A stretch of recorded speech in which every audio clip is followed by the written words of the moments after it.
Welcome to New York, Quebec, and the water route to the center of the world. This is Episode 3, Colonial New York, Land of the Patroon and the Longhouse, Part 9. From the listless repose of the place and the peculiar character of its inhabitants, who are descendants from the original Dutch settlers, this sequestered glen has long been known by the name of Sleepy Hollow, and its rustic lads are called the Sleepy Hollow Boys throughout all the neighboring country. A drowsy, dreamy influence seems to hang over the land and to pervade the very atmosphere. Some say that the place was bewitched by a high German doctor during the early days of the settlement. Others, that an old Indian chief, the prophet or wizard of his tribe, held his powwows there before the country was discovered by Master Hendrik Hudson. Certain it is, the place still continues under the sway of some witching power that holds a spell over the minds of the good people, causing them to walk in a continual reverie. They are given to all kinds of marvelous beliefs, are subject to trances and visions, and frequently see strange sights and hear music and voices in the air. The whole neighborhood abounds with local tales, haunted spots, and twilight superstitions. Stars shoot and meteors glare oftener across the valley than in any other part of the country, and the nightmare, with her whole ninefold, seems to make it the favorite scene of her gambols. The dominant spirit, however, that haunts this enchanted region, and seems to be commander-in-chief of all the powers of the air, is the apparition of a figure on horseback, without a head. It is said by some to be the ghost of a Hessian trooper, whose head had been carried away by a cannonball in some nameless battle during the Revolutionary War, and who is ever and anon seen by the country folk hurrying along in the gloom of night, as if on the wings of the wind. His haunts are not confined to the valley, but extend at times to the adjacent roads, and especially to the vicinity of a church at no great distance. Indeed, certain of the most authentic historians of those parts, who have been careful in collecting and collating the floating facts concerning this spectre, allege that the body of the trooper having been buried in the churchyard, the ghost rides forth to the scene of battle in nightly quest of his head, and that the rushing speed with which he sometimes passes along the hollow, like a midnight blast, is owing to his being belated and in a hurry to get back to the churchyard before daybreak. The Legend of Sleepy Hollow by Washington Irving. I was born and raised in New York's lower Hudson Valley. My birthplace of White Plains is located in the southern portion of modern-day Westchester County, which is situated midway on a peninsula between the mighty Hudson River to the west and the majestic Long Island Sound to the east. This at the place where the lower tip of mainland New York reaches the great Atlantic. A vast array of islands and bays stretches to the south and east for over 100 miles, as the Hudson follows an ancient path gouged south from the northern interior. New York is a land of water from the ocean to the Great Lakes. Its natural highways have attracted and facilitated a human presence for more than 9 millennia. The landscape left over from the Ice Age was shaped and molded by this water into the numerous valleys and shaded hollows of literary legend. Harvest festivals, a cornucopia of fauna, trolls, headless horsemen, and even a sleepy Dutchman of some renown, filled my childhood with fantastically rich folklore. New York State is a land of incredibly diverse geographic and geological features. Starting at its most eastern point, the sandy bluffs of Montauk rise to face the Atlantic Ocean. At 120 miles long and 23 miles wide, Long Island lives up to its namesake. Still in this day of modern roads and cars, it is about a 4-hour trip from end to end. The highways turn into quaint country lanes as one moves further east from modern New York City, transporting the traveler back in time. The oyster beds, brackish bays filled with seabirds, swarming schools of bluefish and striped bass, along with the great oceanic trenches filled with tuna, can still be glimpsed if you know where to look. The island itself consists of alluvial glacier sand and rock deposits barely rising above 380 feet at its highest point. On the southern shore of Long Island lies a huge network of barrier islands and inlets that mediate the effects of the Atlantic. On the northern side of the island, the glacier left a huge depression which quickly filled with seawater. The Long Island Sound separates Long Island from the modern mainland states of New York, Connecticut, and Rhode Island. Various inlets and back bays line both sides. The sound is about 90 miles in length and varies widely in width between 3 to 21 miles. The western opening of the sound connects to the East River and meets the Atlantic through what is known as the Verrazano Narrows. In the midst of this natural splendor sits a magnificent sheltered harbor. New York Harbor is nestled between Long Island to the east, Staten Island to the southwest, and here can be found a long, hilly island soon to be situated at the center of this syncretic world. The native peoples referred to this island as Mannahatta. The name is a Delaware phrase meaning hilly island or thicket where wood can be found for bows. The island of Manhattan is 13 miles long and 2 miles wide. It is built of bedrock that falls away slowly down either side. The raised middle spine of the island is not consistent, and pre-contact would have revealed noticeable valleys with numerous streams running into the east and Hudson rivers. The island's southern tip and parts of both the lower east and west sides have been considerably expanded by land reclamation efforts in modern times.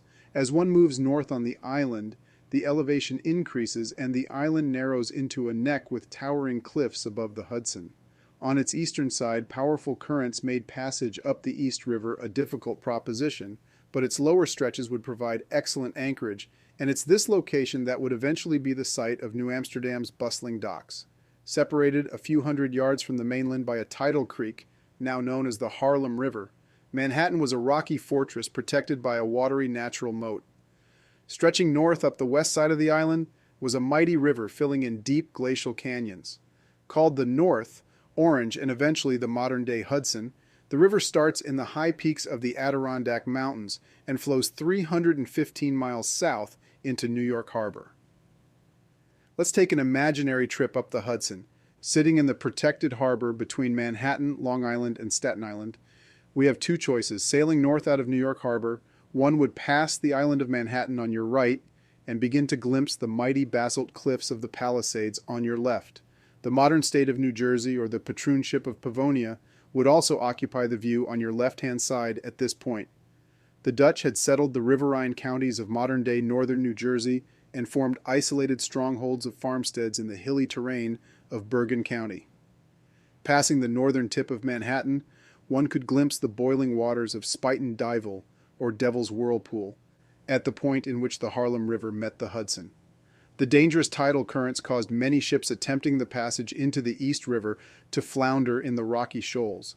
These would not be properly cleared until the 19th century. The Harlem River would be straightened and deepened by a modern shipping canal later.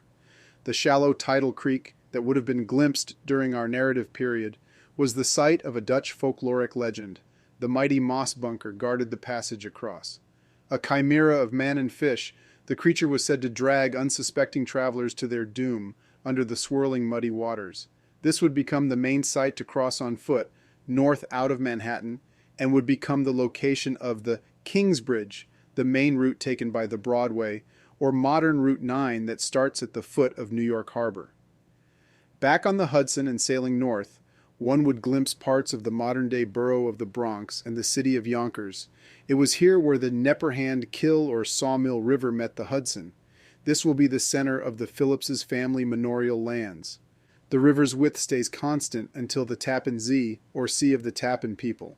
It's here on your right that the legendary village of Sleepy Hollow could be seen. This site would be anchored by the Phillips Upper Grain Mill and Old Dutch Church. To your left would be Rockland County. On your right, you would pass a hooked peninsula called Croton Point, where the river widens to 3.2 miles across at Haverstraw Bay. Decreasing in width at Verplanck, New York on the right side going north, the Hudson begins to make a sharp left turn at Peekskill, and we'll tip our hat to the Imp King of Dunderberg for safe passage.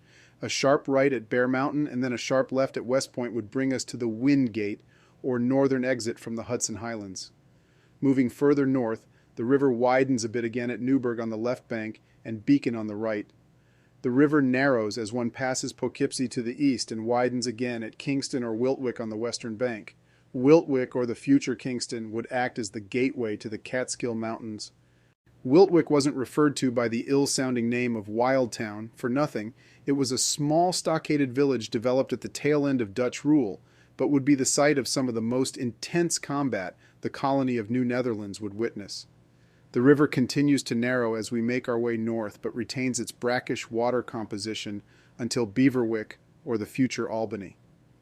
Surrounding the future Albany, the original Patroonship of Rensselaerswyck filled in both sides of the river. The Dutch settlement of Schenectady lies to the northwest and was positioned as a gateway to the Mohawk Valley. Here one could find the confluence of the Mohawk and the western route onto the Great Lakes through a portage at modern-day Rome, New York. At the Great Carrying Place, boats could move between Wood Creek, Lake Oneida, the Oswego River, and onto Lake Ontario. Back on the river and passing Saratoga, we near Fort Edward, where one could find a 15-mile portage northeast to Lake George and eventually to the St. Lawrence, via Lake Champlain and the Richelieu River. Above this point, the Hudson narrows and becomes impassable due to falls. To the north lies a large mountain range called the Adirondack Mountains, in the shape of a 5,000 square mile circular dome resting over northern New York. The result of fairly recent uplift in the Earth's crust, the Adirondacks are still rising to this day. Mount Marcy in the High Peaks region is the tallest point in New York State, at 5,344 feet. Lake Tier of the Clouds on Mount Marcy's southern slope is the source of the Hudson River. Directly west, jutting toward the junction of Lake Ontario and Lake Erie, is a plateau gouged by glacial ice forming the Finger Lakes and rerouting rivers to fill the Great Lakes.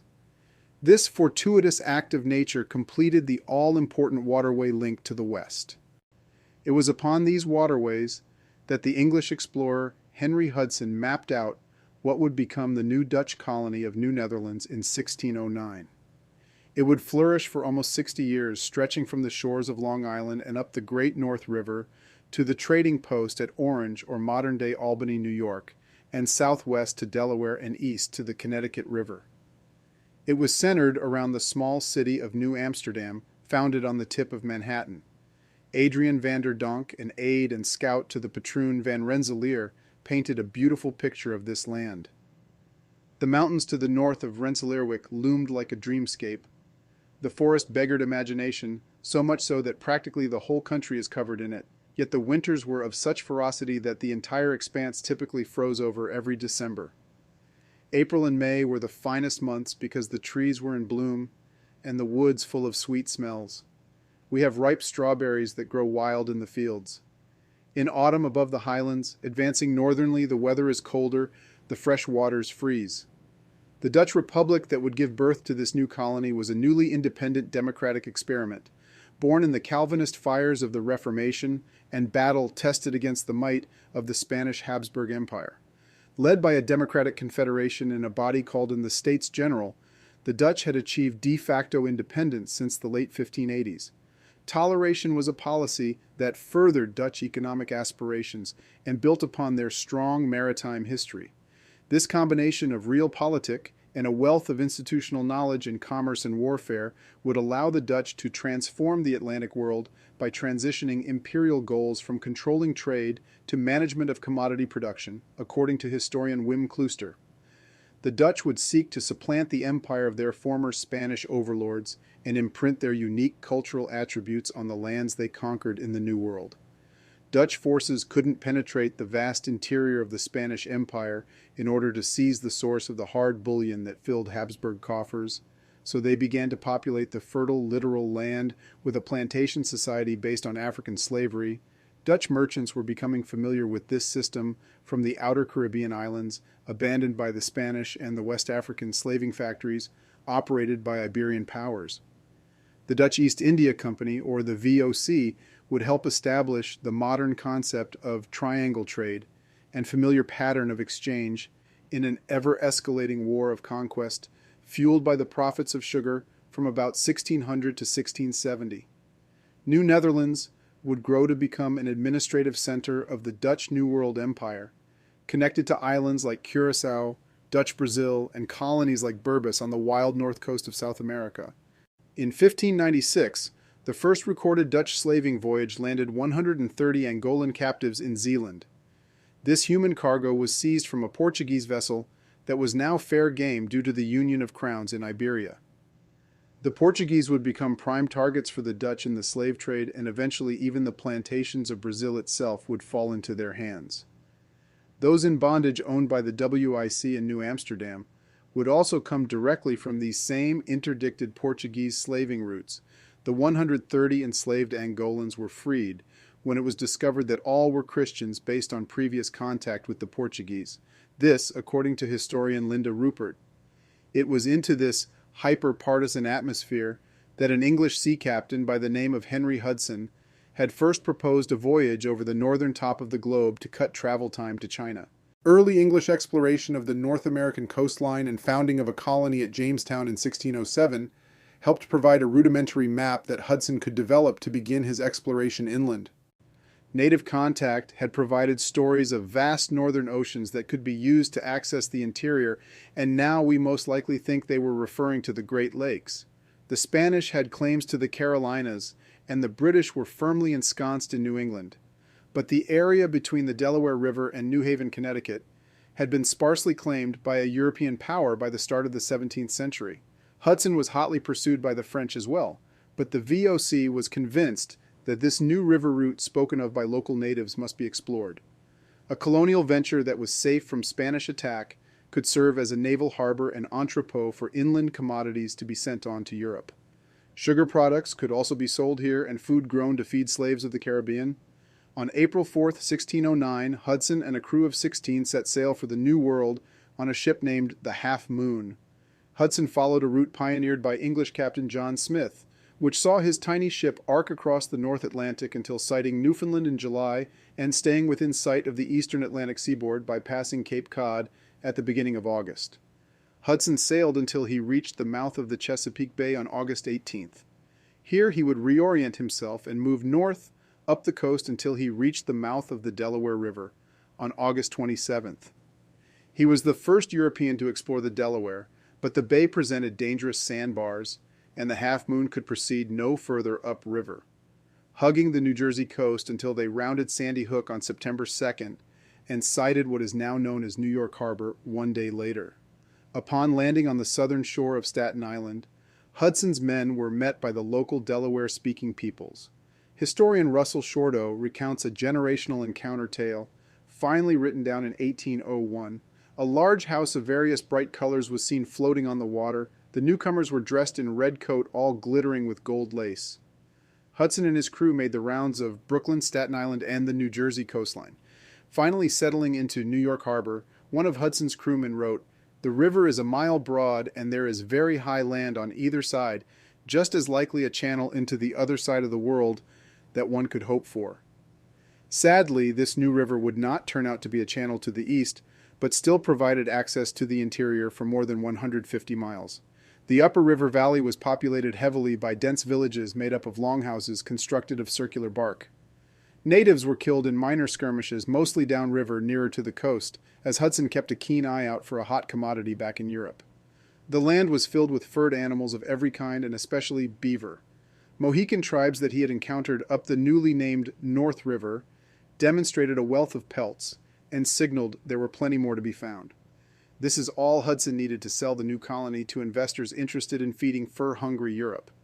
Though Hudson would later die ingloriously set adrift in the Arctic Ocean, his venture, now called New Netherlands, would continue to grow slowly.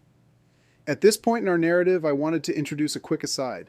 It's an event that nicely illustrates the syncretic nature of this changing world right after the moments of contact.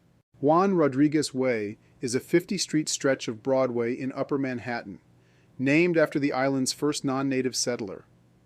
4 years after Henry Hudson surveyed the area, a VOC employee named Juan Rodriguez demanded to be left ashore. Rodriguez agreed to forfeit any pay or future claims against the company and was given some trade items to bring with him. He managed to meet up with the next Dutch vessel and exchange procured furs to be sold on in Europe. The return of VOC officials saw them attempt to enslave Rodriguez, as he had now turned into a competitor. He resisted and was gravely wounded, but was saved by native friends he had made from the time on the island. Native medicine helped him heal, and he eventually married into the local Delaware bands. His large family helped him pursue the fur trade, and he later served as an interlocutor between European traders and native peoples, all towards securing pelts. Modern Dominican residents of Washington Heights have latched on to his wonderful story of syncretism, and his name graces the stretch of Broadway that runs through the neighborhood. Historians have surmised he most likely was a creolized former slave from the island of Hispaniola. He came into the Dutch world by way of a raid on Spanish shipping.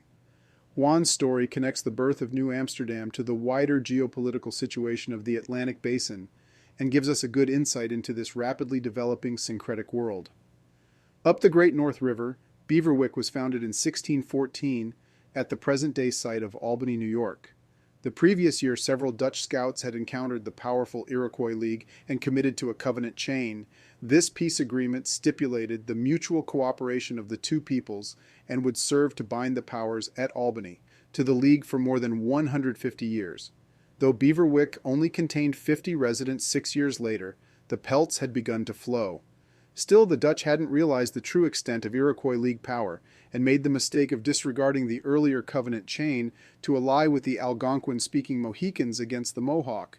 They quickly learned where the regional power lay when a military request for aid against the Mohawk was brought to their northern outpost on the Hudson in the summer of 1626. Violating the explicit orders of the WIC, the Dutch commander at Fort Orange assembled a party of 7 men to march off into oblivion. Mohawk warriors ambushed the combined Dutch and Mohican force and handed them a catastrophic defeat. All the Mohican warriors and half of the small Dutch party were slain in the battle. Fort Orange's commander Daniel van Krickenbeek was among the dead, as the Mohawk boiled a Dutch captive alive. Fort Orange was spared a further attack, and the Mohawk withdrew, satisfied with their show of force. Expiration of a truce with the Spanish had opened the door to privateering and the looting of Spain's New World possessions. Financiers cobbled together the Dutch West India Company stock trading venture in 1623, or the WIC.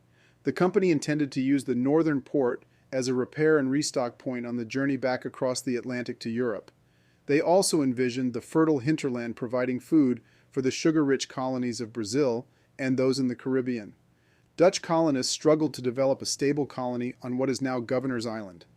Recently arrived colonists under Governor-General Peter Minuit moved across the water to the tip of a long and hilly island called Mannahatta, or the future Manhattan. The new Governor-General was from a family of Protestant Walloons who had been driven out of their home by the Spanish. Dutch colonists would be recruited from the vast pool of religious refugees and political asylum seekers who had flooded the Republic during the recent wars. Records include Sephardic Jews, French Huguenots, and Portuguese-speaking Malagasy slaves, all intermingled with those members of the Dutch Reformed Church on the future muddy streets of New Amsterdam. Here the polyglot of Europeans would have encountered bands of Lenape Indians who would have not permanently called the island home, but used it as a hunting and fishing grounds on a seasonal basis. The island, many coves and bays provided excellent shellfish habitat, and the wooded hills ran thick with beaver, wolf, and bear. It was there on the southern tip of what author Russell Shorto had entitled "The Island at the Center of the World" that a small group of natives sold the deed to the future New York City. Now, before we examine the deed to the future Manhattan, let's learn some more about the original inhabitants of the area. The people we now refer to as the Munsee Lenape are now found in Wisconsin, the result of Western land expansion in the aftermath of the American Revolution. Lenapehoking in many ways represents the core map of what would become New Netherland. You can see the native conceptions of rivers and mountains being incorporated into boundaries of the later colony. The Lenape were an Algonquin-speaking loose confederation that stretched from the Connecticut River to the Delaware, from the Catskill Mountains to modern-day Nassau County, also covering a decent portion of riverine northern New Jersey. The oldest evidence of human habitation in Westchester is shell middens in Dobbs Ferry, New York. This site at Wickers Creek is dated to 6,950 BC. Around 7,000 years ago, the salinity in the Hudson River became perfect for the habitation of oysters. It's also around this time that we see native peoples adopting to the expansion of forest and warmer weather here in the Northeast. The use of the lance or spear is fading as the natural materials needed for a bow begin to appear in abundance. These included particular malleable tree varieties and natural glue made from fish in the rivers. The nomadic ways of following around megafauna over endless plains was over, and this is exemplified by this shell midden here in Westchester. Besides another 2 sites, one on the southern tip of Staten Island and the other in Nassau County, only Wickers Creek is thought to still contain archaeological evidence not destroyed by European settlement. While most of the middens were carted away for industrial use by the 20th century, Wickers Creek provided a myriad of stone-manufactured implements and food refuse.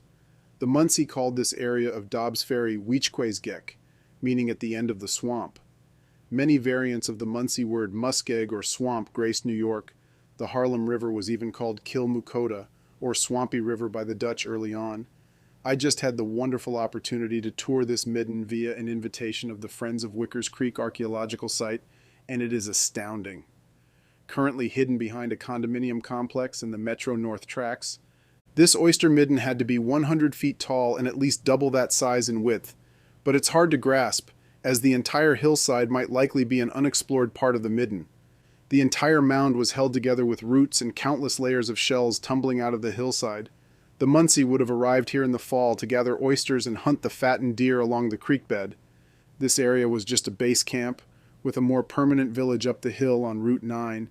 It could have been palisaded like another site found on Long Island. Why do these middens matter? Well, the soil of the Hudson Valley tends to be acidic, but the addition of the base pH from the oyster shells has over time created fertile growing spaces, and the balanced pH tends to preserve artifacts within the mounds themselves. How might the Munsee have used this site at Wickers Creek? Well, we have another legend from close by in what is now Sleepy Hollow. This is another site where a small creek runs into the Hudson and where the Munsee would gather. Here they told of the legend of a giant who lay across the river and dammed the water. The Munsee people had forgotten to properly pay homage to this guardian, and he rose in anger, releasing the Hudson River to flow south and meet the sea. The sea pushed back and the tides were formed. It's why the Hudson was called the river that flows both ways. When the thunderbirds flapped their wings, the Hudson rose to meet the Pocantico, and the receding waters revealed a pile of dead eels. The eels would fertilize a great tree, and it was under this tree that the local natives met to perform their rituals. The Munsee creation story is very similar to the Iroquois Turtle Island Genesis story, but instead centers on a male. Here is the tale as told by an 80-year-old local native to Jasper Donkerts in the late 17th century. The man would have been a boy of only about 10 when Henry Hudson sailed into the river. He first drew a circle, a little oval, to which he made 4 paws or feet, a head and a tail. This, said he, is a tortoise lying in the water around it. And he moved his hand round the figure, continuing, this was or is all water. And so at first was the world or the earth, when the tortoise gradually raised its round back up high, and the water ran off of it, and thus the earth became dry. He then took a little straw and placed it on the end in the middle of the figure, and proceeded. The earth was now dry, and there grew a tree in the middle of the earth, and the root of this tree sent forth a sprout beside it, and there grew upon it a man, who was the first male. This man was then alone, and would have remained alone. But the tree bent over until its top touched the earth, and there shot therein another root, from which came forth another sprout, and there grew upon it the woman, and from these two are all men produced. The older native man then goes on to describe the concept of 2 separate realms, one of this earth and one above. There is a being in the upper realm that seeks truth and goodness for people, but is aloof from the daily realities of this earth. There is another being that inhabits either the earth or right below the surface, whose intent it is to punish those who perform bad deeds during their life here on this land. He also describes this punisher being as a sort of slave to the being of good, in charge of the upper realm. The Munsee were thought to contain no more than 15,000 total members, operating in smaller semi-nomadic bands than the larger Iroquois polity or their Algonquin cousins. They were reported to use the Longhouse structure where stationary and adopted the matriarchal society of their brethren found throughout the Northeast. Husbands moved into the extended home of their wife, becoming part of a larger lineage that could not intermarry. This ensured that diverse familial connections could be found throughout the Delaware-speaking world, but particular clans dominated geographic regions and were associated with animal totems. Leadership could be maintained generationally via strategic marriage partnerships and exceptional civil performance. Those who disagreed with leadership or consensus policy could freely move with their band and start anew, still included within the wider community. The Munsee tended to choose islands as a secure base, where their territory abutted the coast or major rivers. Minisink on the Delaware and Manhattan in the Hudson are 2 prime examples. At their height, they could muster several hundred warriors, far fewer than their surrounding rivals. The Iroquois claimed sovereignty over them during discussion with Europeans, at first claiming them as children, and then referring to them as wives or daughters. This later transformation reflects Iroquoian efforts at assimilating Munsee peoples into their larger imperial polity. The Haudenosaunee peoples were masters at the adoption and assimilation process. A century before the French and Indian War, the Beaver Wars crystallized and standardized the League adoption policy. The Iroquois could and would ritually kill captives, but they could just as easily rise to leadership levels. Maternal adoption gave legitimacy to even white settler children, in a society where matrilineal descent meant everything. The League saw the advantage of institutionalizing the knowledge gained by their adoptees and usually allowed them to essentially retrain other bands. Colonial pressure in the 18th century forced many of the coastal and lower river valley tribes of the East Coast to consolidate inland, where many chose to join under League protection. The removal of the French replaced a dangerous but malleable opponent with a single overlord.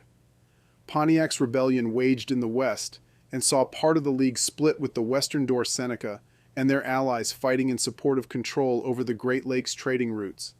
The American Revolution saw another split, but this time the majority of the League stayed loyal and paid dearly in American retribution of their homelands. Between land seizures after the war and Western lands opened up in the former Northwest Territory, the League will move west in the first part of the 19th century. By then, adoption and consolidation due to war is going to enrich cultural representation, as found in Cooper's work. I was surprised by the considerable amount of maroonage still existing in the lower Hudson Valley up until 1830. Small bands of Munsee sought out of the way mountainous refuges in the Hudson Highlands of Rockland and Orange counties and in the densely wooded hollows of northern Westchester. Male African slaves tended to escape bondage and seek companionship due to the gender imbalance found within the system of bondage, while native women were seeking to replace warriors lost in the ever-increasing colonial wars.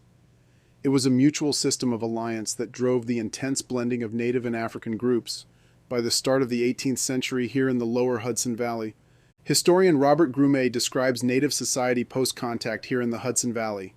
Townsfolk still move to new home sites 5, 10, or 20 miles away, when they exhaust local soils and strip forests of readily accessible firewood and workable timber.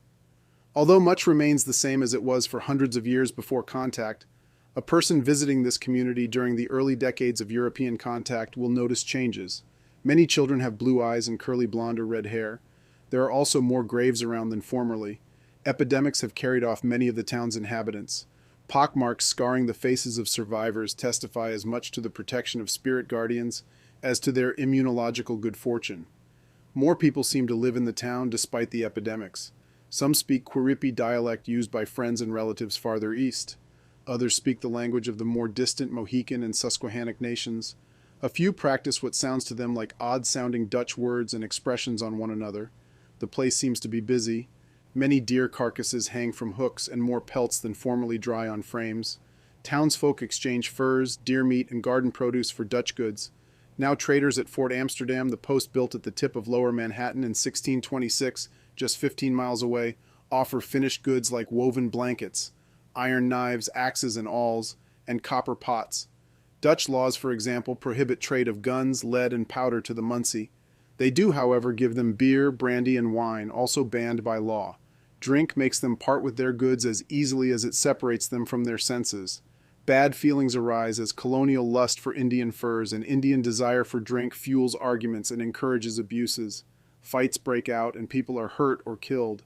Although condolence gifts and soothing words quiet passions for a time, fear and resentments begin to build along the Hudson. Grumet describes the Munsee native idea of land ownership as a form of usufruct. Rights were only available to those with demonstrated family ties and who had shown their ability to properly mediate local concerns or customs. Before European arrival, foreign natives were considered to have no right to plan towns, plant fields, fish, hunt, or forage. There was no utopian communal purity. These folks were humans like the rest of us. What the Dutch and Munsee shared in terms of real estate ownership philosophy was the possibility of leasing or subletting usage from an overall owner of property. This also caused issues, though, as the natives tended to feel they owned the land and were due proper payment, rent, and vice versa for the Dutch settlers. Both sides accepted military conquest of new lands as a legitimate method of expansion, and both meticulously kept boundary lines backed up by record keeping. Now, with this in mind, let's look at the letter outlining the transfer of Manhattan in detail. The transaction can be read as follows. High and mighty lords, my lords the States General at The Hague. Yesterday arrived here the ship.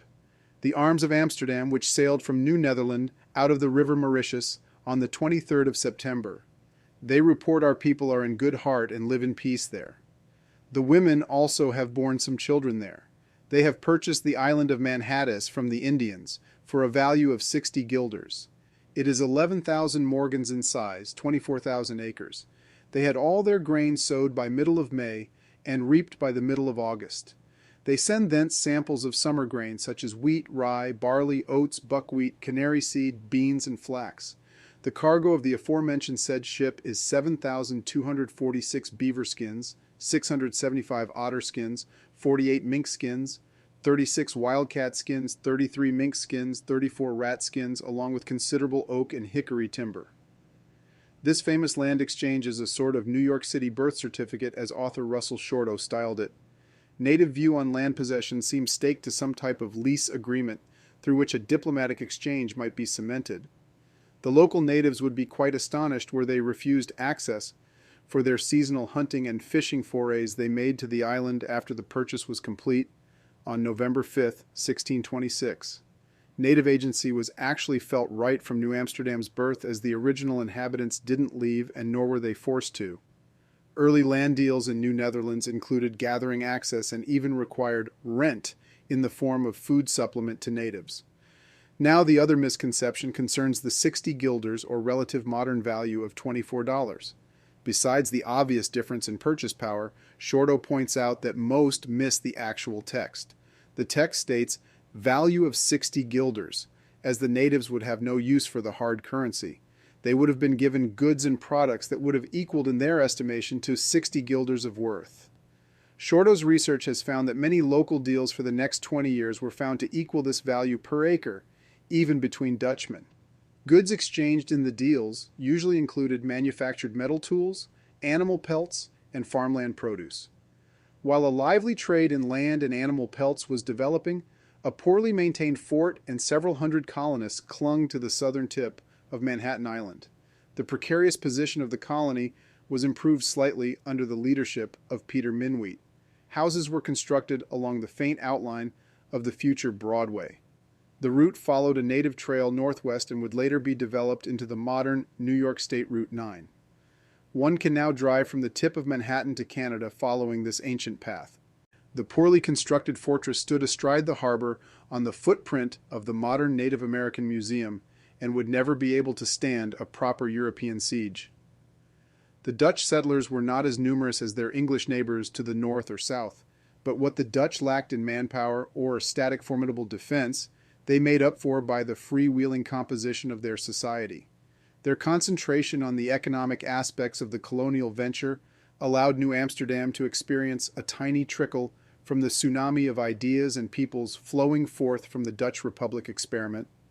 The Dutch East India Company, or VOC, had sponsored the original geographic scouting of the colony, but a Dutch West India Company, or WIC, was constituted to run New Amsterdam along lines of profit. While founded in 1621, the new financial institution didn't make its impact known in the colony until the 1630s with land grant schemes, because the Dutch Republic's strategy of attacking Spanish possessions in South America and the Caribbean throughout the second decade of the 17th century began to pay off. The age of privateering saw massive investment in relieving the Catholic Habsburgs of their gold-laden burden. This focus on seaborne enterprises delayed the civil development of New Amsterdam for about a decade. The financial nature of the colony venture, coupled to the fact that New Amsterdam was a company town, led to hardscrabble and ad hoc decisions being implemented as New Amsterdam grew. The local shell currency was adopted by the Dutch from their Algonquin neighbors and used as the primary mode of exchange in most daily transactions. Let's dive a bit more into the wampum currency usage in New Netherland. My 1647 lion dollar would have been worth 48 striver or 2 guilders. 1 guilder is equal to 4 purple beads or 8 white beads of wampum. Beaver pelts were purchased for 7 to 8 guilders and resold for between 10 to 12, the price increasing for each additional exchange. Otter, bear, lynx, wolf, and mountain lion sold for 4 guilders, and any other hide would fetch a single guilder. Dutch law standardized the exchange rate and supervised the quality of the suant construction, though the Iroquois League set the price per pelt at Fort Orange. By the start of 1650, a beaver pelt was equal to about 10 guilders, which converted into 1,200 white wampum beads or 600 black-purple beads. Now by the start of 1673, beaver pelts are fetching 24 guilders, with the conversion working out to 2,880 white wampum beads or 1,440 black-purple beads. WIC regulation of the wampum beads before English takeover in 1664 had frozen the exchange rate, while simultaneously the beaver pelts are dwindling, forcing their price in guilders to rise concurrently. Apparently I might be one of the first to make a connection between this Dutch document and wampum restitution systems of adjacent Native Americans. On Thursday, being the 4th of July, 1641, whereas the Indians of the Raratang are daily exhibiting more and more hostility, notwithstanding they have solicited of us peace, which we consented to, permitting him to depart unmolested on his promise to advise us within 12 days of the resolution of his chief, which has not been done, and whereas the aforesaid Indians, who experienced every friendship at our hands, have in the meantime on the plantation of Mr. De Vries and David Peterson, partners situated on Staten Island, murdered 4 tobacco planters and set fire to the dwelling and tobacco house, whereby the planters and farmers and other remote settlers stand in great danger of life and property, which we under the circumstances on account of the density of the forest and the small number of men cannot prevent. We have therefore considered it most expedient and advisable to induce the Indians, our allies hereabout, to take up arms, in order thus to cut off stray parties who must pass through their territory, so that they cannot reach our farms and plantations without peril, or at least without being discovered. And in order to encourage them, the more we have promised them 10 fathoms of seawan for each head, and if they succeed in capturing any of the Indians who have most barbarously murdered our people on Staten Island, we have promised them 20 fathoms of seawan for each head. Iroquois peoples usually paid 10 fathoms of wampum for a murdered man, and 20 fathoms for a murdered woman. The family of the murderer could usually pay 10 additional fathoms to avoid a death penalty or adoption of the killer into the bereaved clan. Dutch plantations on Staten Island didn't fare well. In 1641, after the new Director General, Willem Kieft, decided to levy a tax on local Indians, the Raritan tribe attacked the Staten Island plantation of the Dutch adventurer David de Vries, killing 4 people. It was the end of the colony's relatively peaceful days among its Indian neighbors. Outside of the quote from the New Netherland Institute, what I find interesting is the use of the word fathom when referencing the currency to be paid in the bounty. Now, a fathom usually contained 360 beads that would equal to 4 guilders and 10 stivers, so these are massive amounts of money being thrown out there for the capture of said perpetrators. The first bounty of 10 fathoms would equal 45 guilders, and the second bounty of 20 fathoms would equal 90 guilders. Here's an example of wampum being given out in the form of credit. This document, which outlines a line of credit in the form of about 240 fathoms of wampum, to be paid back in the form of 135 beaver pelts. This day, date underwritten before me, Cornelis van Tienhoven, Secretary of New Netherland, appeared Sander Leenderson, residing in the colony of Rensselaerswyck, who in the presence of the undersigned witnesses acknowledged that before the execution hereof he had received to his full satisfaction from Mr. Willem Turk, free merchant here, the sum of 1,078 guilders, in good merchantable strung seawan, for which the said Sander Leanders promises to pay precisely in July 1649 to the said Mr. Turk, or his order, good winter beavers, all whole, except that Sander shall be at liberty to number among the 100 whole 12 half beavers, but no more. The halves shall be reckoned at 3 guilders, 10 stivers, and the whole beavers at 8 guilders, and so to the full payment of the above-mentioned sum. As further security for the payment hereof, he, Sander Leanders, binds his person and property, movable and immovable, present and future, submitting the same to all courts and judges. Thus done and signed by the appearer in the presence of Johannes Jodenba and Jacob Kipp, as witnesses hereto invited, the 8th of September, 1648, in Fort Amsterdam in New Netherland. Here is the petition to have the WIC set the wampum exchange rate due to low-quality versions flooding the market from New England. Honorable Lords, The burgomasters and schepenen of the city of New Amsterdam and New Netherland respectfully show your honors how they see the large quantity of seawant coming here to this city from New England, to its great profit and to the detriment of this place, because those of New England gain 25 and 100 on the seawant they bring here. Therefore, this place is becoming so oversupplied that it is not considered valuable anymore, and the fastidiousness of bakers, brewers, shopkeepers, laborers, and others is so great that one can hardly do business with them with it. Therefore, if your honors think it advisable and serving the community best, they humbly request your honors to temporarily set the suwant at 8 white and 4 black suwant beads a stiver, on which we rely, remaining your honors' obedient servants, the burgomasters and schepenen of the aforesaid city.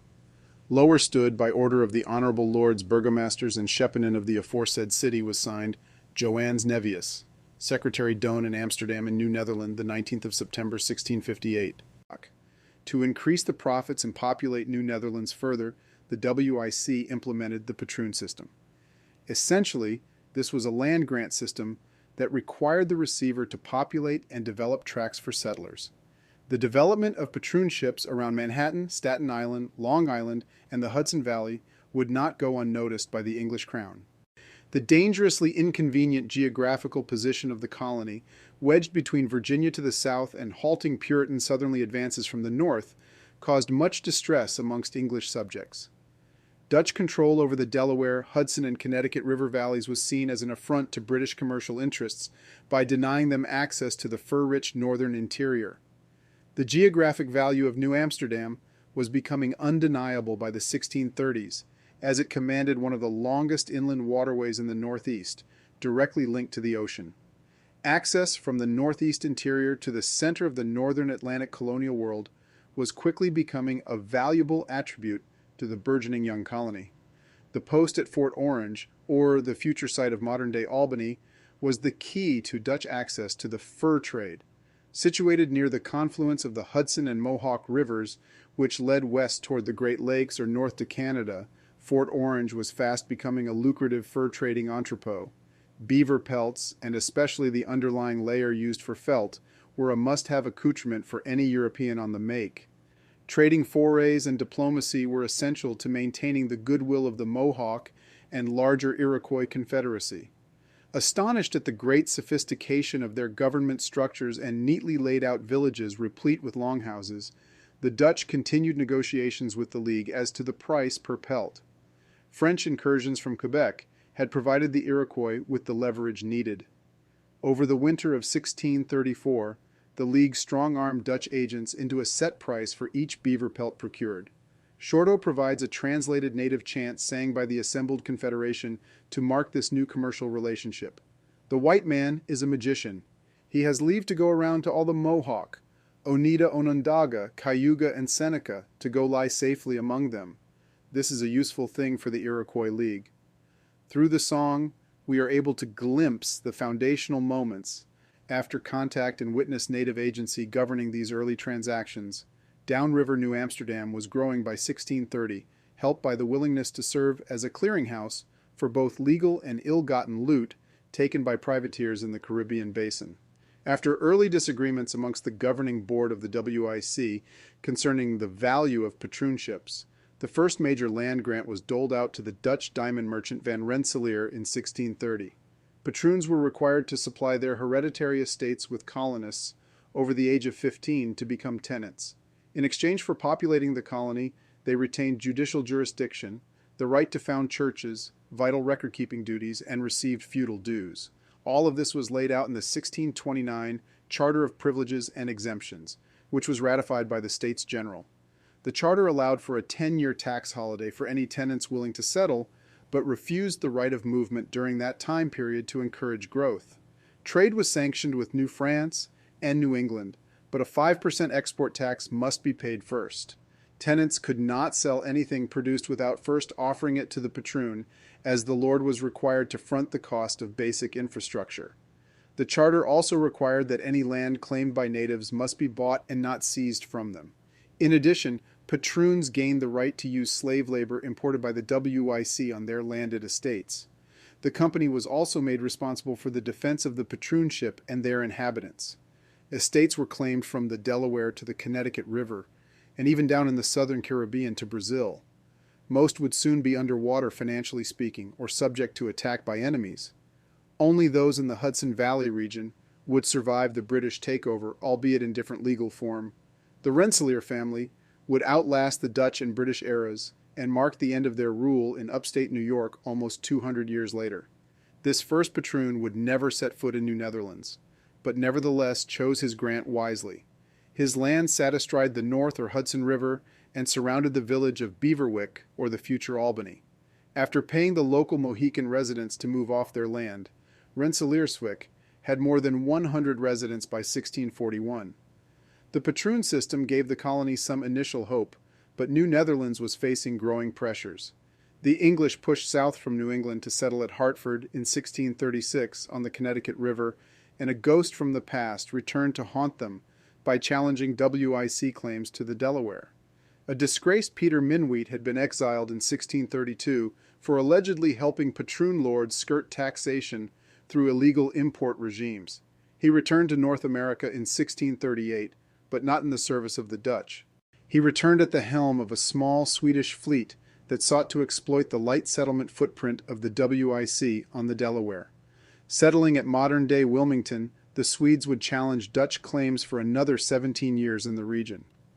By 1640, New Netherlands faced a crisis of currency inflation, meager government structure, and rising amounts of violence between settlers and native peoples. Wampum or Seawant currency, used in everyday cultural transactions, was becoming devalued due to the influx of shoddy lower-quality shells. Regulation was put forth to set the quality of wampum in polished form and the exchange rate of lesser wampum to the high-quality version. Director General William Kieft arrived in 1638, but had never lived in the colony before ascending to his post. He was also facing declining profits, as the WIC had relinquished the monopoly on furs by 1639 and opened the trade up to individual colonists. They exercised a 10% tax on every pelt sold. But the change was not hitting the balance sheets yet. The other costly sector that drained the finances of New Netherlands was defense. The WIC provided soldiers to protect settlers, Patroonships, and friendly native tribes through land deals. Hoping to co-opt natives into defraying the costs through taxation, Kieft found resistance rooted in the original land deals. Taking advantage of a local instance of thievery by the Raritan natives on Staten Island in 1641, Dutch forces were sent out to arrest the alleged perpetrators and killed several Raritans. This led to a retaliatory attack that killed 4 Dutchmen, but a bribe had resulted in the killing of the offending Raritan chief. The conflict seemed to be ebbing when another member of a local Algonquin band took the moment to exact some long-simmering revenge. A decade prior, the young native man's uncle was slain by a local Dutchman in a drunken dispute, so he returned the favor in this heightened time of communal tension.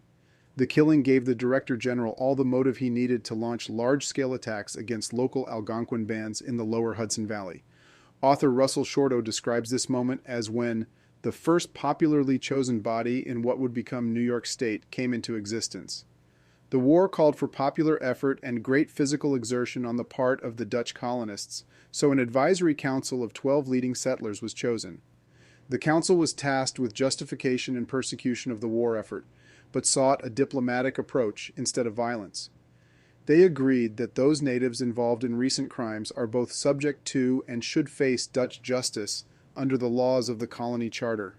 They refused to endorse a ruinous war that would certainly bring pain upon the outlying Patroonships and isolated farmsteads. Ignoring their pleas, company soldiers ranged out to confront Algonquin bands across the river in the Patroonship of Pavonia, located near modern-day Jersey City. Large-scale massacres helped forge the disparate native bands into a confederation. This confederation devastated Patroonships on both sides of the lower Hudson from 1643 to 1644. Manhattan Island was raided and refugees huddled into Fort New Amsterdam for safety. Director General William Kieft faced a popular revolt by spring of 1644 due to the widespread despoilment of the surrounding countryside. Faced with empty coffers, he suggested an additional tax on beaver pelts and tankards of beer. Petitions were drafted and sent to the States General outlining novel ideas with hints of taxation without representation, but this was ignored by the leaders of the Dutch Republic. Angered by the destruction of the colony and baffled by his lack of military leadership in the field, William Kieft was recalled. The Algonquin Confederacy was defeated by 1645 after English mercenary captains killed hundreds in a campaign of intimidation. Captain Underhill led a mixed Dutch and English mercenary force in March of 1644 against the assembled Winter Munsee village at Pound Ridge, New York. His nighttime raid allowed his 180 soldiers to burn down the village, killing several hundred Munsee, who were completely surprised.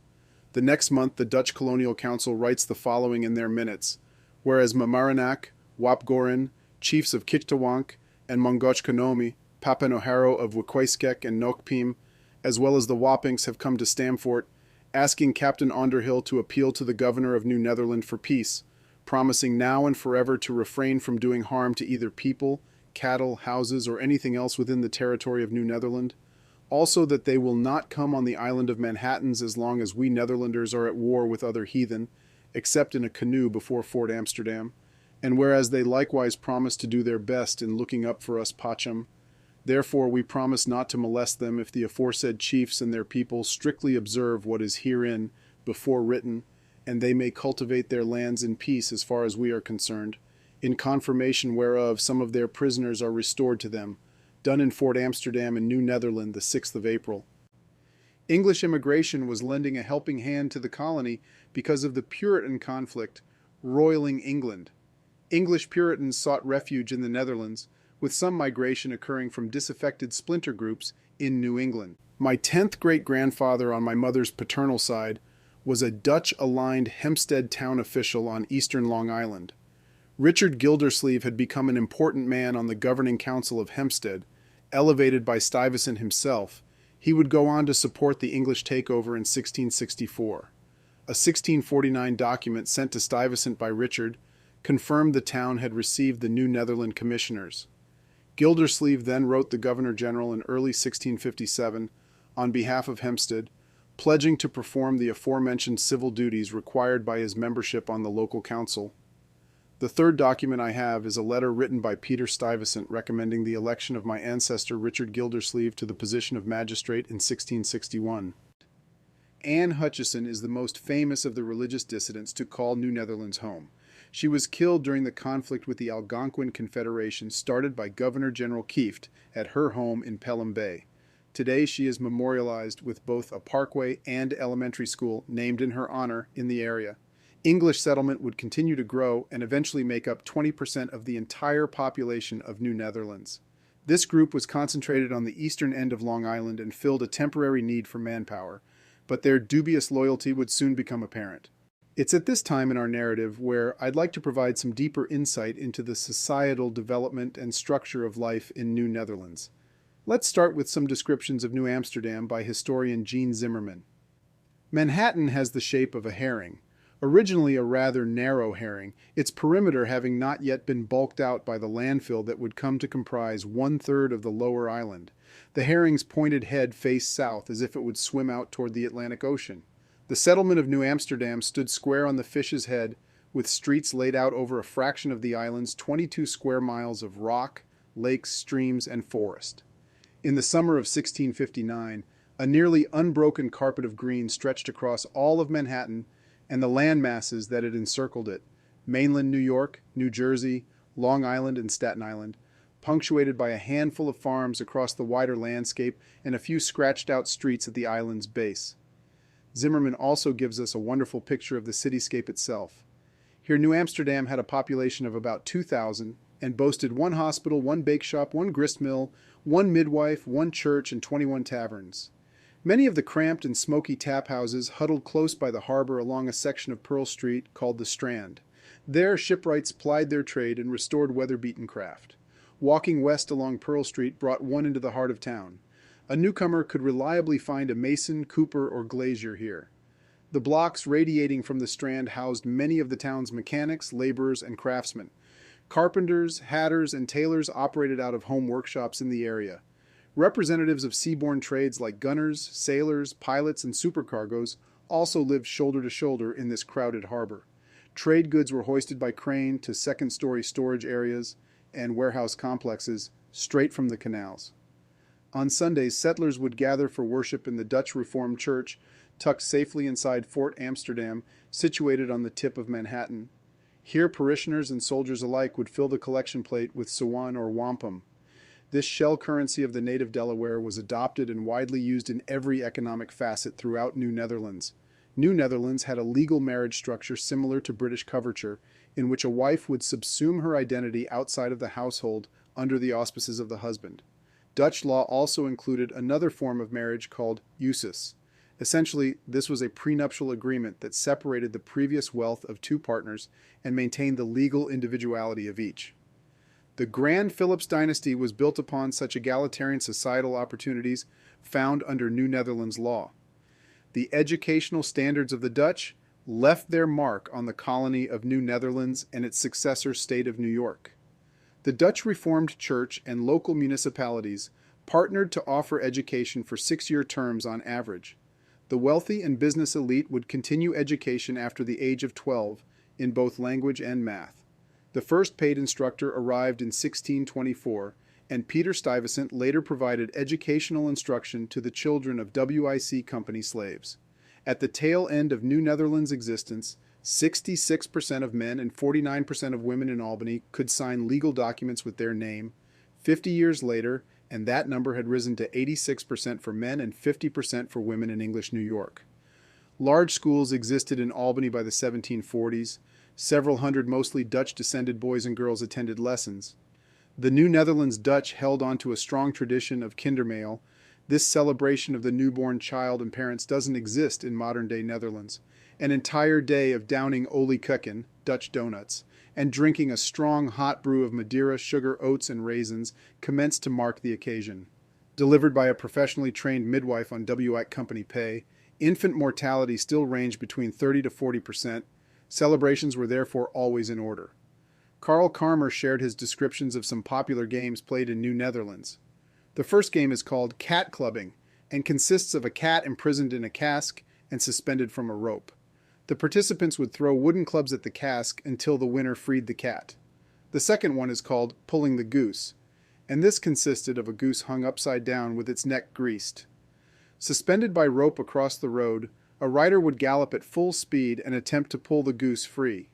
Now let's return to our final Governor-General and the fate of New Netherland. The colony was in need of strong military leadership, and so an able but authoritarian soldier by the name of Peter Stuyvesant arrived in 1647. A decorated soldier who lost a leg in a failed assault on the island of St. Martin, Stuyvesant would serve until the English conquest in 1664. He brought a Calvinist zeal to tackling what we now call quality of life crimes, like knife fighting or drunkenness on the Sabbath. He was also deeply suspicious of the independent streak shown by the colonists during the tenure of his predecessor.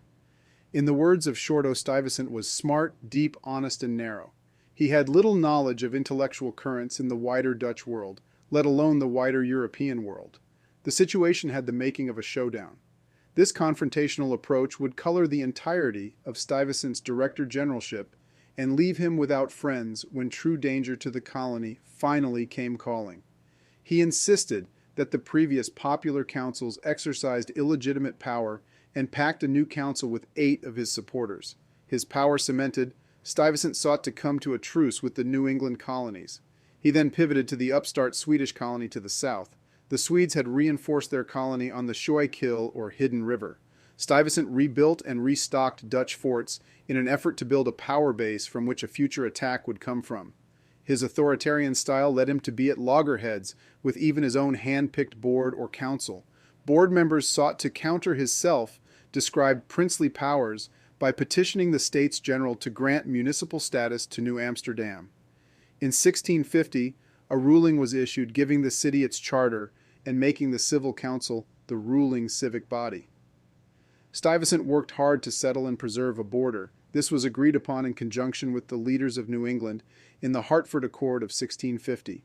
The territory was split by a north to south line, giving the eastern half of Long Island and all territory east of Greenwich, Connecticut, to the English. This would create a firm administrative and cultural line that would preserve the Dutch influence in future New York State. Stuyvesant came close to recall, but Oliver Cromwell intervened and the First Anglo-Dutch War commenced. New Netherland geared up to host privateering expeditions, and the Dutch could use the military experience of the Director General when arrayed against the English colonies to the north and south. The modern New York City dates its founding to February 2nd, 1653, when the municipal charter was finally proclaimed in New Amsterdam. The municipal charter set in motion further popular resistance to company rule and helped organize recent English settlers against Stuyvesant. The Navigation Acts enacted by the English Crown continued to stalk the prospects of New Amsterdam, though. The development of a national transportation monopoly for English shipping forced the English Crown to focus on the New World targets of Jamaica and the island of Manhattan. A massive fleet had recently arrived from England and was resupplying in Boston when word of peace saved the colony in 1654. Beverwyck was given official status by Stuyvesant and had grown to be New Netherland's second largest city by 1660 with 1,000 inhabitants and its public square at the junction of John Keir and Handler taking shape. Still, the future Albany was subject to the spring floods and lashed by the harsh northern winters. Manhattan began to take shape with its wall and canal appearing during this period, and buildings began to be constructed in stone. Russell Shorto points out that the idea of medieval citizenship for individual residents was firmly planted in the New World through New Amsterdam's great and small burghers. By 1664, 300 African slaves called New Amsterdam home and lived in various stages of servitude conditions. New Netherland was a rising destination for the enslaved reimported through Curaçao, with almost 300 individuals traded between the island and future New York City, between 1659 to 1661. The slave trade would have exploded between the two locations had the British not seized it in 1664. A 1661 document I found depicts the direct trade in human cargo. Skipper Dirk Jans is outlining a cargo of 40 enslaved individuals being sent from the vice-governor based in Curaçao to Director General Peter Stuyvesant. This document was written on July 21, 1661, while the ship was at anchor under Fort Amsterdam, modern Willemstad. It illustrates the centrality of the tiny village at the tip of Manhattan. This served as the seat of the North American Dutch operations after the fall of northern Brazil.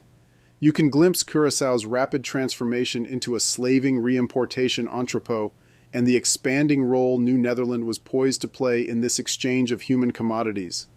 Only 3 years later, the colony would fall to the British, and the center of WIC operations in the Western Hemisphere would move to Curaçao. These connections wouldn't die out with the imposition of English rule.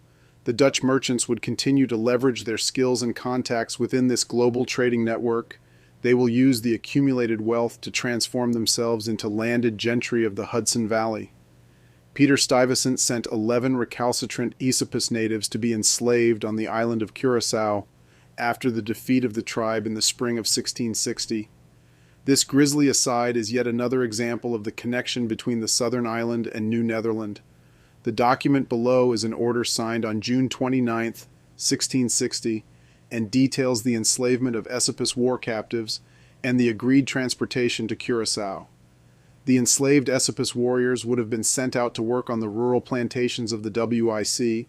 These failed at their attempts to produce commodity crops, and instead focused on raising crops and livestock to feed the growing numbers of slaves housed temporarily for export to the mainland. While this trade fed the feedback loop in human property, another document depicts a different side of New Netherland's attitude toward slavery. Domingo Angola was a free black woman who presented a petition to free the orphaned daughter of 2 deceased company slaves. A second document states that the slave Christina can be freed upon payment of 800 guilders. On the bottom of the second document, there is a receipt for 300 guilders paid for the woman's freedom. It appears the price for emancipation was negotiated. Both documents are dated December 6, 1663. It's a pretty powerful statement of the unique situation of freed Afro-Dutch and their ability to participate in the civic process via petition. This process was even open to Christianized enslaved persons as well. The following, written between June 3rd through June 24th, 1638, refers to the WIC's petition system and half-freedom for African slaves in New Netherland. Various free men having petitioned the council for grants of the land which they at present cultivate, the request of the petitioners is granted, provided that at the expiration of 10 years after taking possession of their plantations, they shall pay yearly to the company 1/10 of all the produce which God shall grant to the soil. Also, for the house and garden from now on, yearly 1 pair of capons. A further document details the odious requirements for half-freedom. The 25th of February, 1644, we, Willem Kieft, Director General, and the Council of New Netherland, having considered the petition of the Negroes named Paulo Angolo, Big Manuel, Little Manuel, Manuel de Gerrit de Reus, Simon Congo, Antony Portuguese, Gracia, Peter Santame, Gian Francisco, Little Antony, and Jan Fort Orange, who have served the company for 18 or 19 years, that they may be released from their servitude and be made free, especially as they have been many years in the service of the honorable company here, and long since have been promised their freedom, also that they are burdened with many children, so that it will be impossible for them to support their wives and children as they have been accustomed to in the past, if they must continue in the honorable company's service. Therefore we, the Director and Council, do release the aforesaid Negroes and their wives from their bondage for the term of their natural lives, hereby setting them free and at liberty on the same footing as other free people here in New Netherland, where they shall be permitted to earn their livelihood by agriculture on the land shown and granted to them, on condition that they, the above-mentioned Negroes, in return for their granted freedom, shall, each man for himself, be bound to pay annually as long as he lives to the West India Company or their agent here, 30 skepels of maize or wheat, peas or beans, and 1 fat hog valued at 20 guilders, which 30 shepels and hog they, the Negroes, each for himself, promise to pay annually, beginning from the date hereof, on pain, if anyone shall fail to pay the annual recognition, of forfeiting his freedom and again going back into the servitude of the said company, with the express condition that their children, at present born or yet to be born, shall remain bound and obligated to serve the Honorable West India Company as slaves. Likewise, that the above-mentioned men shall be bound to serve the Honorable West India Company here on land or water, wherever their services are required, on condition of receiving fair wages from the company. Thus done, the 25th of February, 1644, in Fort Amsterdam in New Netherland. A prime example of the WIC concept of half-freedom, where the 10 men's future offspring would still face enslavement by the company. In addition, each man owed 6 guilders worth or 30 skepels of wheat, 3/4 of bushel, along with a mature pig worth at least 20 guilders, to the WIC annually. They may also be called into service for the WIC to work on company projects, but must now be paid a fair wage and compensation. Even land was set aside for the burgeoning number of half-freed former African slaves in Manhattan. We, Willem Kieft, etc., have given and granted to Jan Negro, who came with the captain, a certain piece of land located on the island of Manhattan. Its length along the public wagon road is 200 paces, and the breadth is 325 paces. It extends to the end of Dr. Hans's house, which stands on his plantation, with the express conditions, etc. Done at Fort Amsterdam in New Netherland, the 26th of March, 1647. This land was located north of the wall that protected the small city and in the area of modern-day Greenwich Village. Now let's return to Stuyvesant's efforts to right the struggling colony. The Hudson Valley around Wiltwyck was experiencing strife with the local native population in what was known as the Esopus War. This brutal local conflict of attrition would not be settled until several months before the English would supplant the Dutch in 1664. Stuyvesant's Director Generalship covered the modern-day islands of Aruba, Bonaire, and the slave market island of Curaçao, which he managed from afar through correspondence.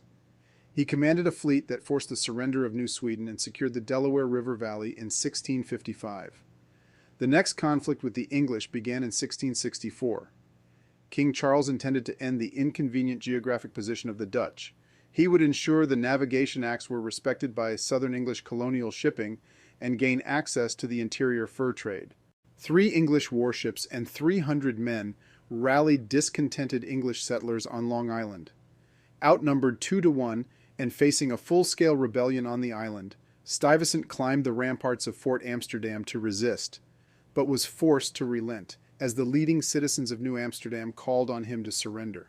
The English then attacked Dutch garrisons in the Delaware Valley and sold the surrendering soldiers into indentured servitude in Virginia. Let's get a better look at where the colony stood on the eve of English takeover. I've got a letter dated from October 5th from Hendrik Mies Vroomen in Schenectady to relatives in the Netherlands, describing the English takeover of 1664. All right, my first impression is a wonderful insight into the evolution of Schenectady. Snectendeel isn't what the native Mohawk called it. They instead referred to it by the name of Coralier. This referred to the manager of the Patroonship of Rensselaerswyck and a cousin of the Patroon himself, a man by the name of Arent van Corlear. This would have been a tiny trade village only established 2 years prior, to the northwest of Albany and positioned to lock down trade coming out of the Mohawk Valley. Okay, let's talk dollars and shekels. So the author speaks about the harvest in upstate New York. He's already been working on sowing 22 acres of wheat for a month and still has 12 to go by October. This will earn the man about 14 shekels a month. A shekel is equal to about 3/4 of a bushel. This measurement was used throughout the Hudson Valley until the 18th century. Business logbooks employed this, and even legal fines were payable in wheat measured by this method. 1 guilder was equal to 6 shekels, so you would need 12 shekels to equal one of my lion dollars. So for 2 months' worth of work in the fields of the Patroon, these tenants could hope to make approximately 4 guilders or 2 per month. Ah, Minatus. I've seen this early spelling of Manhattan before. You can see how the name gets anglicized. The author passes along a curious rumor. While he relays that the English fleet has indeed arrived and taken possession of Manhattan, he states that the land was already sold by Stuyvesant 2 years ago to the English. I'm chuckling, these folks are Dutch to the end. They're requesting their relatives call in debts and send mercantile packages over to them at once. No time to waste with the English army in town. Even better, it's a double letter, and we've got another one written apparently on the backside of the actual document. The date of this one is October 20th, 1666. The grain harvest has been a success, and the author describes the typical October New York weather of warm days and frosty nights. The English are now much closer and stationed at Fort Orange, Albany, but their presence has calmed the natives. The major issue being that the soldiers have requisitioned all the beer, wine, and grains at the expense of the burghers. Word has arrived from the Delaware River that the English have begun their assault on the remnants of New Netherland to the south.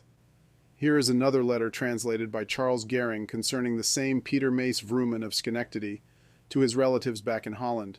This one is dated by October 12, 1664. It's amazing as he's speaking of the expanded role and opportunities the Dutch descended inhabitants of the recently rechristened New York will have. He writes, I'm letting you know that we now shall have to learn English, and we may now sail to the north and to the Virginias and do business at all English places. The English have gone to the south to seize it and want also to have Canada, so that they will have the entire coast under their control. We can glimpse the very start of hybridization of the Dutch-English ruling class, whose inclusion within the Navigation Acts and under protection of the Royal Navy will allow them to establish extensive global trading networks. He goes on to describe the ongoing warfare between the Mohawk and Abenaki, severely limiting the local beaver supply. He ends the letter with a description of a bleak and emptied Albany, as many fled to the countryside to avoid having to feed the garrison, as ordered by English authorities.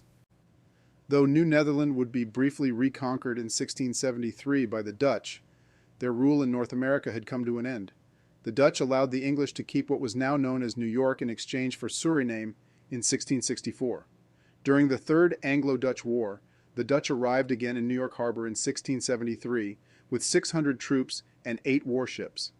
The Dutch naval flotilla opened fire on the old Fort Amsterdam, and Dutch troops encircled the fortification from the landward side. The city was renamed Fort Orange, and Dutch became the official language of the courts and law once more. For 18 months, Dutch authorities fortified the wall surrounding the city, constructed fortified docks, and repaired the main fort. When the treaty ending the war was signed in 1675, England was once again returned to power in New York. Dutch colonists were persecuted for supporting the brief re-establishment of Dutch colonial rule when the British returned to power. Previous lenient agreements that would resemble the Quebec Act of later generation allowed the Dutch cultural freedom after the initial 1664 English takeover. Now English Crown authorities stripped the Dutch language of any official use, demoted the Dutch Reformed Church, and excluded women from inheritance and business ventures. Dutch widows now received a third instead of half their husband's fortune. Sons now received the family inheritance instead of daughters. So the Dutch withdrew to the Hudson Valley and created insulated ethnic communities far from English power in New York City. Patroonships were transferred and reaffirmed through a new allegiance to the English crown. Legally speaking, the English changed the name of the system from a patroonship to a ducal, or manor system. The Van Rensselaer patroonship was the last major holdover from the Dutch era, and their land grant was renewed by the English overlords. The Van Rensselaer manor refers to the arrangement with English authorities post-1664. The expansion of the English manor system included the founding of several great manors throughout the Hudson Valley. The Phillips dynasty would accumulate a vast swath of southern Westchester County and holdings in the mid-Hudson region. The Livingston Manor was created in 1686 and at 160,000 acres, stretched from the Hudson to Massachusetts in modern-day Columbia County, New York. Van Cortlandt Manor was granted in 1697 and spanned 86,000 acres across all of modern-day northern Westchester County. The Hardenburg Manor was granted in 1708 and at 1.5 million acres, was the largest land transaction of the New York colonial period. This mighty manor comprised much of the modern Catskill region of New York State. Only the Van Rensselaer's manor lasted through the American Revolution and the early Republic. Though the creation of New York State during the Revolution led to many traditional feudal powers being stripped, manor owners still retained great influence. The last true patroon was finally stripped of power in 1839 by New York State over disagreements concerning tenant rents. The last lord of the manor, Stephen Rensselaer IV, had inherited properties worth between 30 to 40 million in today's dollar value, but managed to lose it all by seeking to collect on that debt to realize such astronomical valuations. New York Dutch continued to be spoken throughout the Hudson Valley, with immigrants assimilating from their native tongue until after the start of the 18th century. Anglicans in New York remarked in 1699 that the colony seemed rather like a conquered foreign province held by the terror of a garrison than an English colony. That same year, the New York colonial governor commented that the Dutch could neither speak nor write proper English. Albany was still a Dutch city in the 1850s, and the language could be found in isolated pockets of northern New Jersey and amongst the farmsteads of the Hudson Valley region surrounding Albany up into the early part of the 20th century. Thanks for listening to New York, Quebec, and the water route to the center of the world. If you'd like to learn more about the transitional period to English rule, listen to my bonus episode 12, where I describe the Dutch merchant class transformation into landed gentry.